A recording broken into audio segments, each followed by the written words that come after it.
Assalamualaikum warahmatullahi wabarakatuh.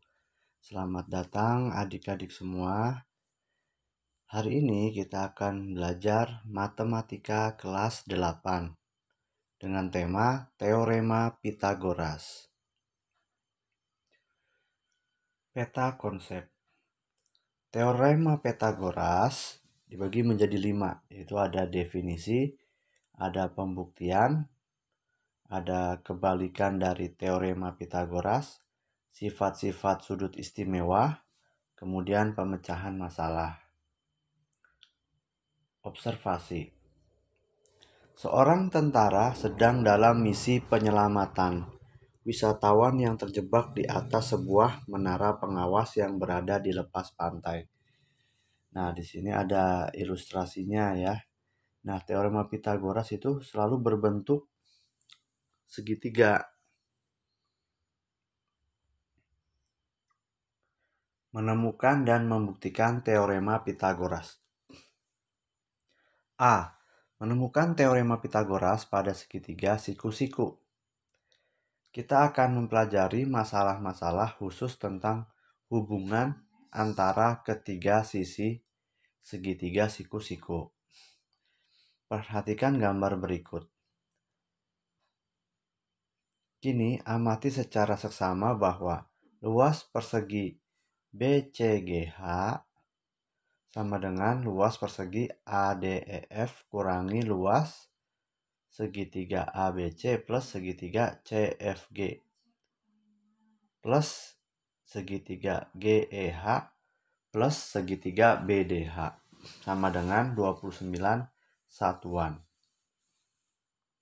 2. Luas persegi QRVW sama dengan luas persegi PSTU kurangi luas segitiga PQR plus segitiga UVR plus segitiga TVW plus segitiga SWQ sama dengan 29 satuan.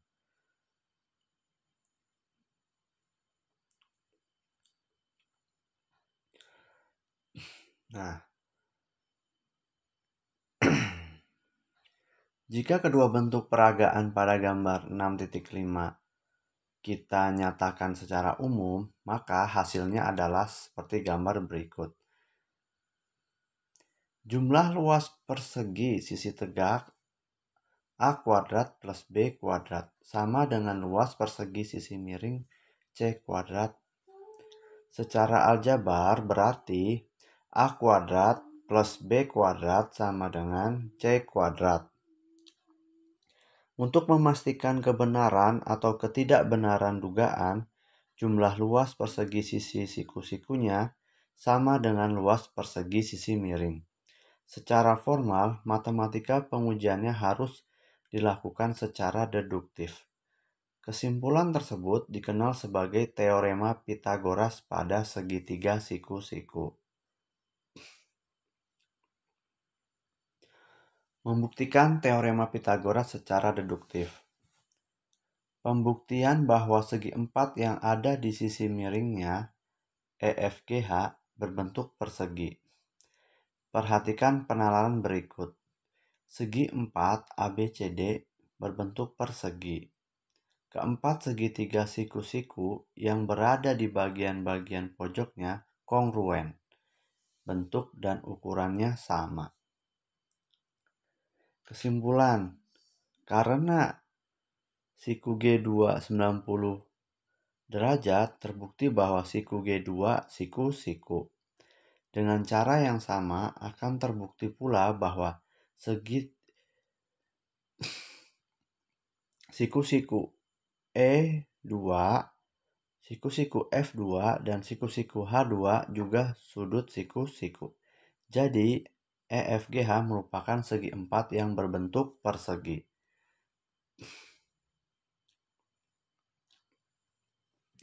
Pembuktian kebenaran teorema Pitagoras secara deduktif. Perhatikan gambar 6.8. Segitiga ABC siku-siku, panjang sisi segitiga ABC di depan sudut ABC berturut-turut adalah AB dan C, sehingga panjang sisi persegi ACGF BCKL dan ABDE berturut-turut adalah B, A, dan C. Jumlah luas persegi yang dibentuk oleh sisi-sisi tegaknya. Luas BCKL plus luas ACGF sama dengan A kuadrat plus B kuadrat. Jumlah luas persegi yang dibentuk oleh sisi miringnya. Luas ABDE sama dengan C kuadrat. Luas ABDE sama dengan A kuadrat plus B kuadrat. Perhatikan bahwa 1 sama dengan 2 sama dengan 3. Atau A kuadrat plus B kuadrat sama dengan C kuadrat. Pada segitiga siku-siku, jumlah luas persegi yang dibentuk oleh masing-masing sisi siku-sikunya sama dengan luas persegi yang dibentuk oleh sisi miringnya. Rumus yang ditandai dengan tanda petak di atas dikenal sebagai rumus teorema Pitagoras. Teknik penarikan akar kuadrat menurut Rudolf. Dengan teknik perhitungan Rudolf, bilangan yang ditarik akarnya dipisahkan dua angka dari belakang. Pengerjaan penarikan akar dimulai dari angka terdepan. Selain cara penarikan akar dengan teknik Rudolf tersebut, masih ada satu teknik lagi. Teknik yang dimaksud adalah teknik mengkuadratkan dengan cara tepat. Teknik tersebut diperoleh dari identitas atau kesamaan aljabar berbentuk A kuadrat sama dengan A plus B kurung tutup kurung buka A kurangi B kurung tutup plus B kuadrat. Dengan menggunakan identitas aljabar tersebut, pengkuadratan suatu bilangan dapat dilakukan secara lebih cepat dan lebih mudah. Misalkan kita akan menghitung kuadrat dari bilangan 16 dan 65. Gambaran teknik perhitungannya adalah sebagai berikut. Skema teknik pengkuadratan menggunakan identitas aljabar.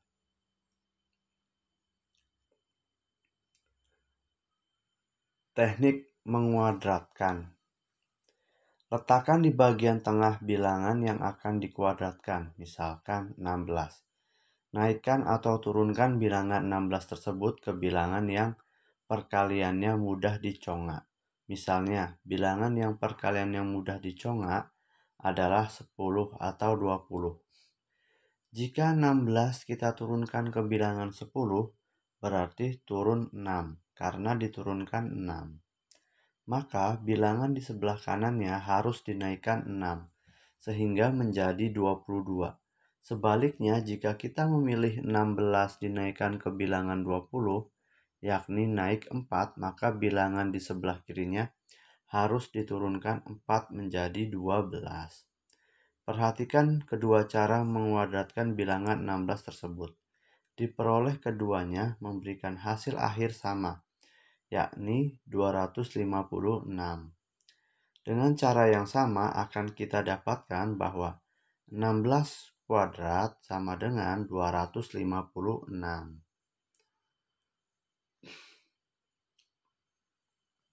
Contoh soal.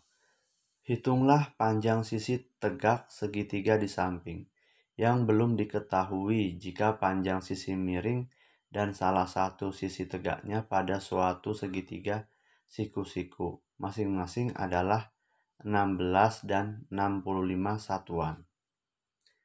Jawab. Misalkan panjang sisi tegak lainnya B, dengan menggunakan teorema Pitagoras, A kuadrat plus B kuadrat sama dengan C kuadrat. Didapat B kuadrat sama dengan C kuadrat kurangi A kuadrat. B sama dengan akar C kurangi A. B sama dengan akar 65 kuadrat kurangi 16 kuadrat. B sama dengan 63. Jadi panjang sisi tegak lainnya adalah B sama dengan 63 satuan.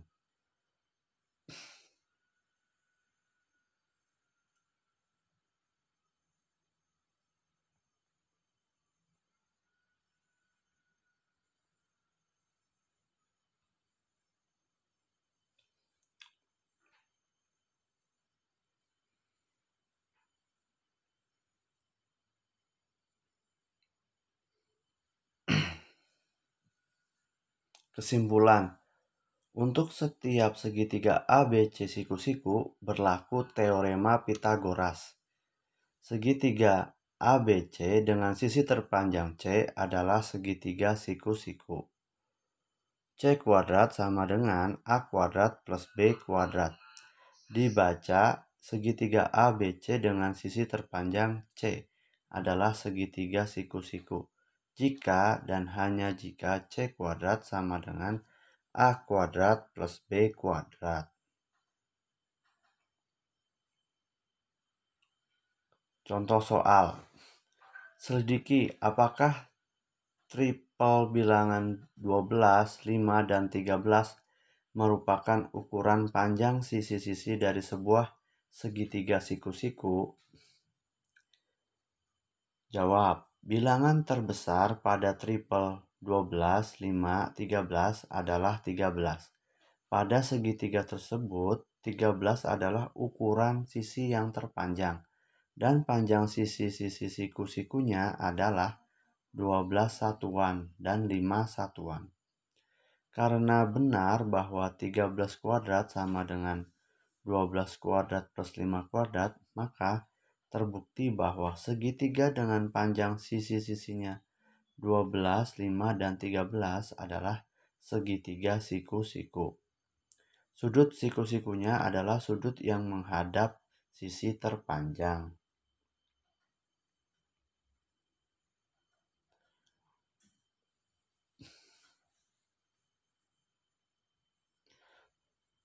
Sifat perbandingan sisi segitiga siku-siku bersudut istimewa.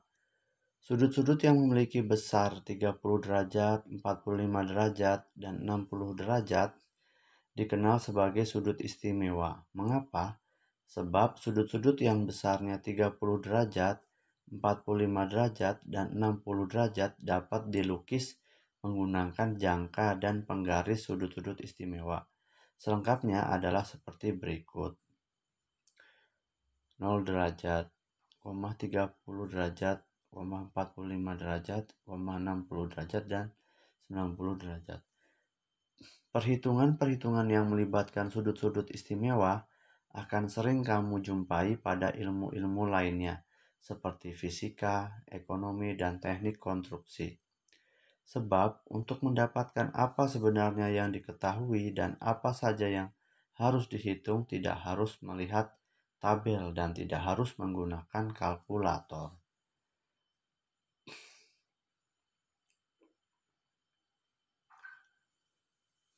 Contoh soal, diketahui sisi terpanjang dari sebuah segitiga siku-siku yang salah satu sudutnya 60 derajat adalah 20 cm, seperti gambar di samping. Tentukan besar sudut dan panjang sisi-sisi lainnya. Jawab, misalkan panjang sisi terpendeknya Q dari segitiga siku-siku yang diketahui, salah satu sudutnya 60 derajat, yang merupakan sudut istimewa. Maka ada kekhususan yang harus kita cermati, yaitu sudut lainnya pasti 30 derajat.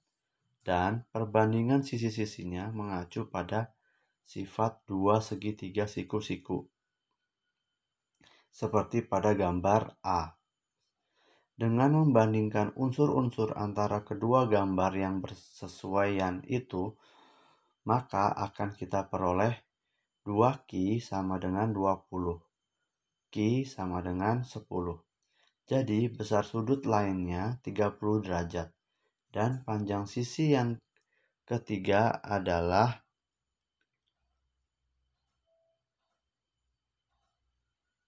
sehingga panjang sisi dan besar sudut selengkapnya ditunjukkan pada gambar B.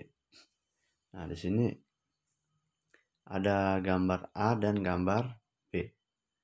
Yang masing-masing siku-siku sudutnya ya ada yang 30 dan 60, dan siku-siku itu pasti 90 derajat.